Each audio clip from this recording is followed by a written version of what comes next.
Hey guys and gals, Nary here from Drakewing Gaming, and 70 down Twitter, the Gaming Drag. Today I'm coming back at you another Let's Play episode of Lyre. So y'all, it seems like we are very close to the end now, at least for Book 1.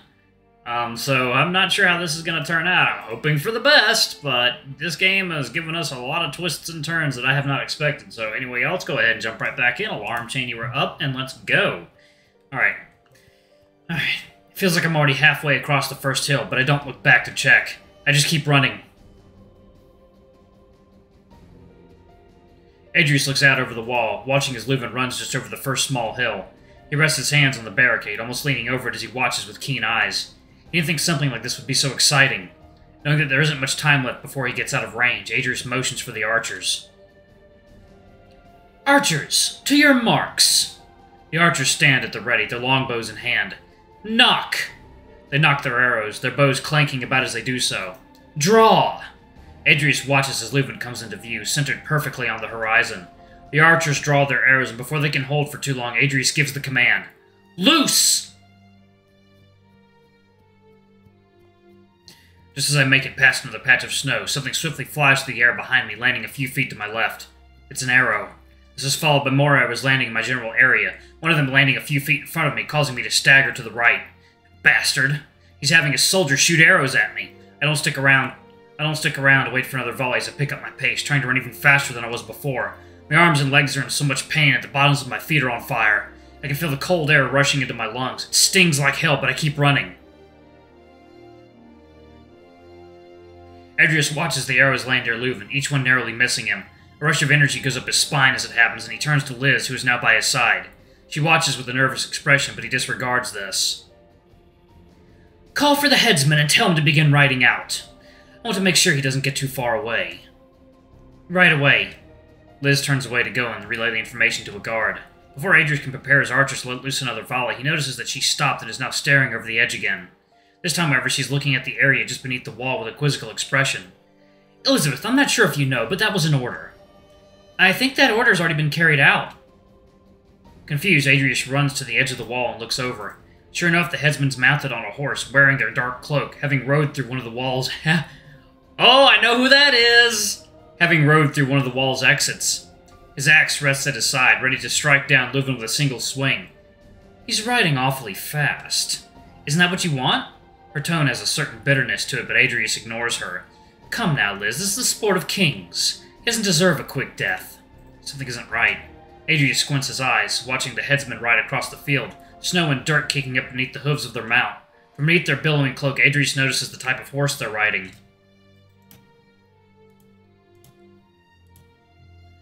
It's a large breed, but that makes sense. The headsman is a very large man. They have a black coat, dark as midnight, and their mane is stark white. As Adrius studies the horse, he sees a flash of crimson from underneath the cape. Adrius practically raises himself off his hooves as he lifts himself above the barricade to shout over the walls. Archers! Fire on that rider now!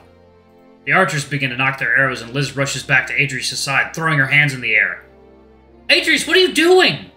You don't see it? Take a closer look. He rushes to her side, grabbing her by the shoulder and pointing out over the horizon towards the headsman.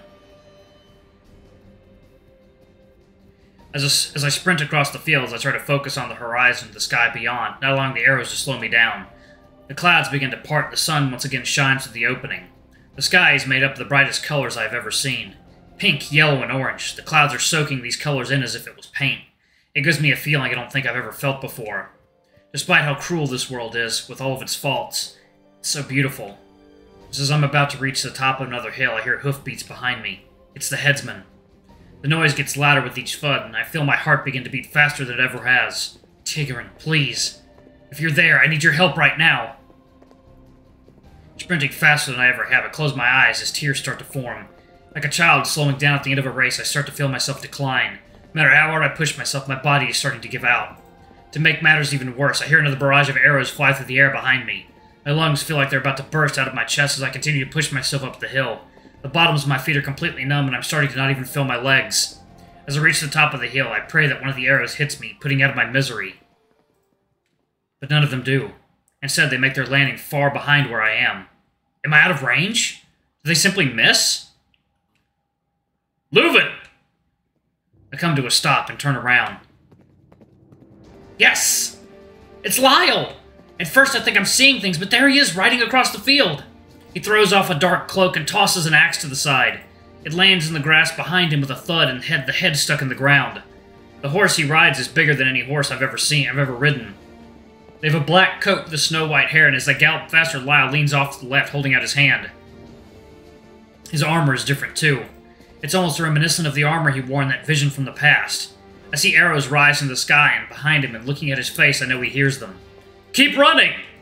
I follow his orders and break back into a sprint, turning around to face him every few seconds. The arrows dive into the ground around us as he rides up on my side, holding out his paw. Take it, quickly! Give me your hand! He slows his horse down slightly, allowing me to run alongside them as I reach for his paw. My fingers slip for a moment, but he reaches out further and I manage to get a hold. I grab it tightly and he swings me onto his horse, seating me in front of him. Yeah! He whips the reins and the horse bolts forward, speeding over the hill. Lyall hooks me tightly to his body as our ride becomes a bit rough. The arrows become less frequent as we get closer to the edge of the woods at the base of the mountain.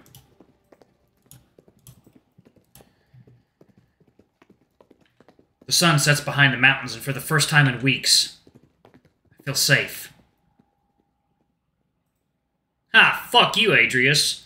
The last barrage of arrows lands just behind the two of them, and Adrius accepts that they're finally out of range. The sun sets over the mountains, casting a deep amber glow around his body from behind. He sees Liz look over at him, uncertainty on her face, but he doesn't pay her any mind. His eyes are only trained on the rider in the distance, their cape billowing in the wind as they get closer and closer to the horizon. Closing his fist, a cruel and conflicting smile stretches across his face as he clenches his teeth. The nobility seated above the portcullis are in an uproar behind him, Liz trying to calm them down.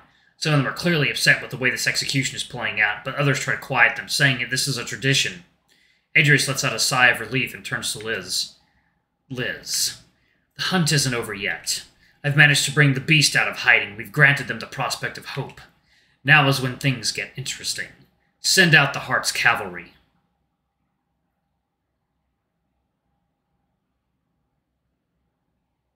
Oh boy. Chapter 13, Day 50. Okay, so there's still a bit more to get through. Lyall. Lyall's padded feet clamber about the floor of the tunnel as he runs his paws along the rough walls. Each step he takes makes his legs feel like they're twisting into a knot. The long cloak draped around his body drags on the damp floor, the hem soaked in cold mud.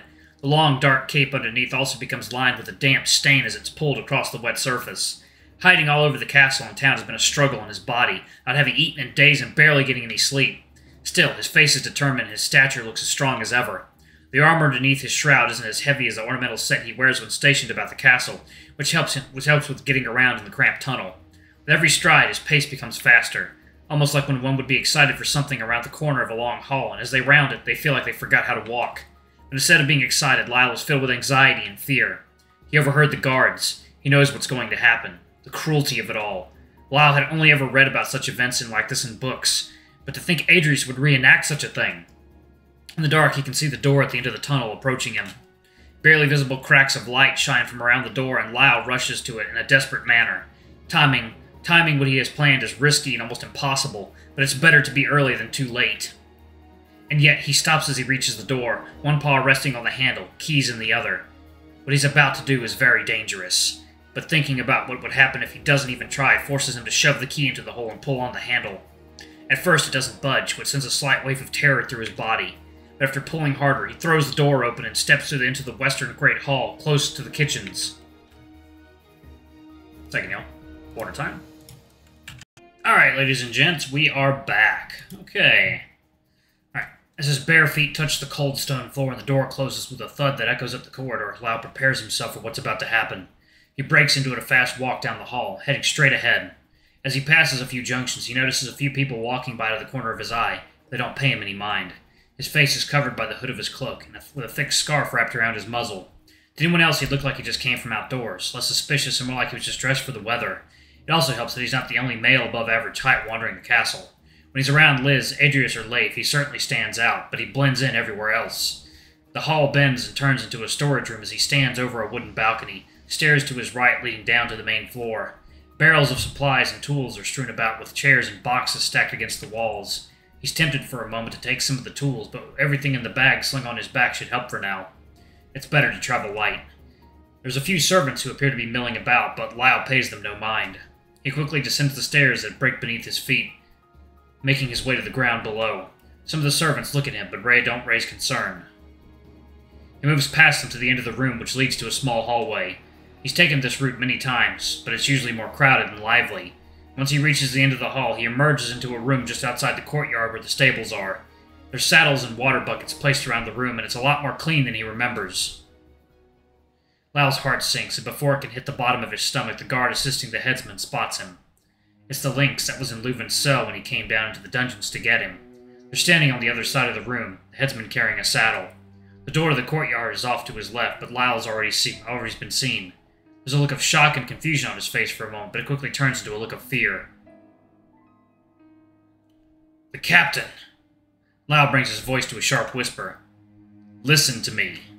You have to let me pass. The headsman stands over in the corner, still holding the saddle, a confused twist to his mouth.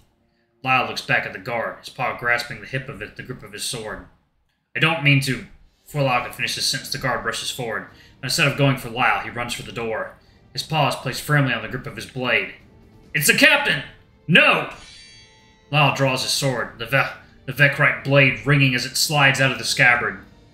Before he even knows what he's going to do, he's already doing it with full intent. It happens in an instant, but to Lyall it's as if time has slowed down. As the lynx makes a break for the door, Lyall jumps to the side, bringing his sword back and swinging it to the nape of his neck. It cleaves into the back of the lynx's head just underneath her skull and cuts deep, thick red blood squirting out from the open flesh. The wound is so deep that Lyall must cleave the lynx's entire head off from behind with a single swipe. The guard immediately crumples to the ground, his plate armor clattering as he hits the floor. Part of his body slams into the wall, carried by the momentum of the running to the door. He makes no noise, just laying there silently as the blood gushes from the back of his neck. It pools onto the ground at Lyall's feet, and as the puddle reaches his toes, he staggers back, breathing heavily as the adrenaline wears off.